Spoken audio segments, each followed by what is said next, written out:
3. Kamu persiapkan buku logika, buku tema, dan buku catatan kamu karena akan mencatat apa yang sudah Ibu jelaskan. Nah, buku tema 8-nya dibuka ya, bagian subtema 3. Nah, anak Ibu coba perhatikan peta pikiran berikut ini. Nah, peta pikiran itu adalah peta pikiran tentang air untuk kehidupan sehari-hari. Nah, tahukah kamu persyaratan air secara fisik? Nah, persyaratan air secara fisik yaitu airnya tidak keruh, tidak berwarna, tidak berasa, tidak berbau, dan suhu airnya berada di antara 10 derajat sampai 25 derajat Celcius, yaitu airnya sejuk. Nah, persyaratan air secara kimiawi yaitu airnya tidak mengandung bahan kimiawi yang mengandung racun. Yang kedua, tidak mengandung zat-zat kimiawi yang berlebihan. Yang ketiga, cukup yodium. Yang keempat, pH atau derajat keasaman air antara 6,5 sampai 9,2. Yang keempat, syarat air secara mikrobiologi, maksudnya adalah tidak mengandung kuman penyakit seperti disentri, tipes, dan kolera.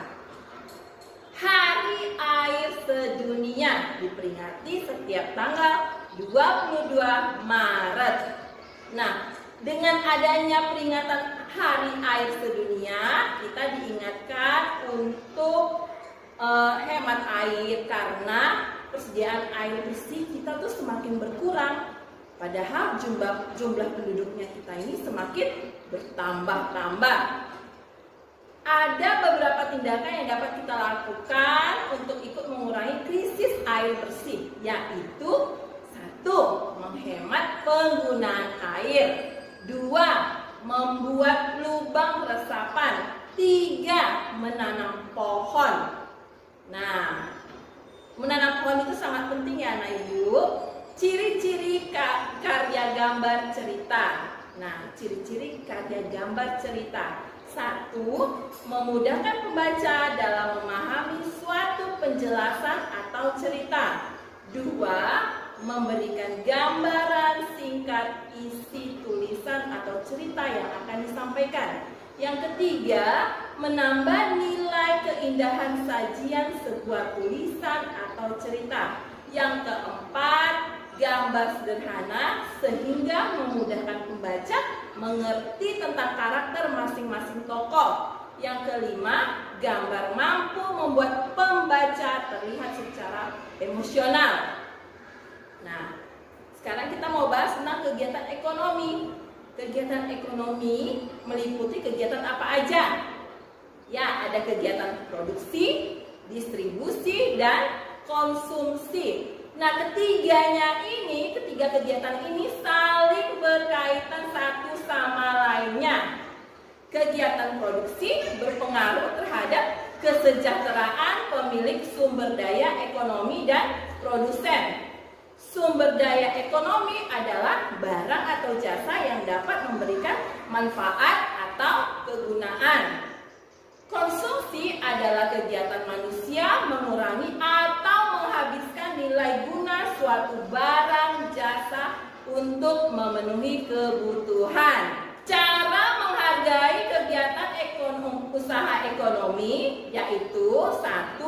Menumbuhkan persaingan usaha yang sehat dalam kegiatan perekonomian. 2. Menghormati usaha ekonomi orang lain. Berarti tidak boleh iri kalau orang lainnya sukses. Yang ketiga, menjunjung tinggi setiap jenis pekerjaan yang dilakukan oleh orang lain. Yang keempat, meneladani keberhasilan orang lain dengan meniru sikap positif orang lain. Nah, kita lanjutkan dengan langkah-langkah membuat gambar cerita. Langkah-langkah membuat gambar cerita yang pertama, kamu harus persiapkan bahan dan alatnya. Lalu yang kedua, menentukan temanya. Yang ketiga, membuat sketsanya. Yang keempat, baru kamu bisa menyelesaikan gambarnya. Nah, sudah selesai dalam menggambarnya itu, kamu bisa menggunakan dua macam teknik pewarnaan. Yang pertama, teknik pewarnaan basah, yaitu pewarnaan menggunakan media yang memerlukan pengencer seperti tinta, cat air, atau cat minyak. Atau yang kedua, dengan teknik pewarnaan kering dengan menggunakan media yang tidak memerlukan bahan pengencer seperti pensil warna, krayon, atau oil pastel. Nah, Ibu mau kasih tahu, ada yang namanya Festival Kuwung.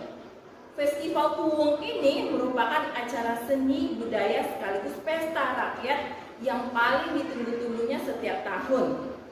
Nah, pesta Festival Kuwung ini menyuguhkan beragam tradisi daerah yang dikemas dalam sebuah pertunjukan yang megah. Oke, sampai di sini dulu pembahasan kita tentang tema 8 subtema 3. Untuk tugas kamu adalah menjawab soal penilaian harian subtema 3. Jawabannya saja di buku latihan dengan tulisan yang rapi. Oke, selamat belajar dan sampai ketemu kembali.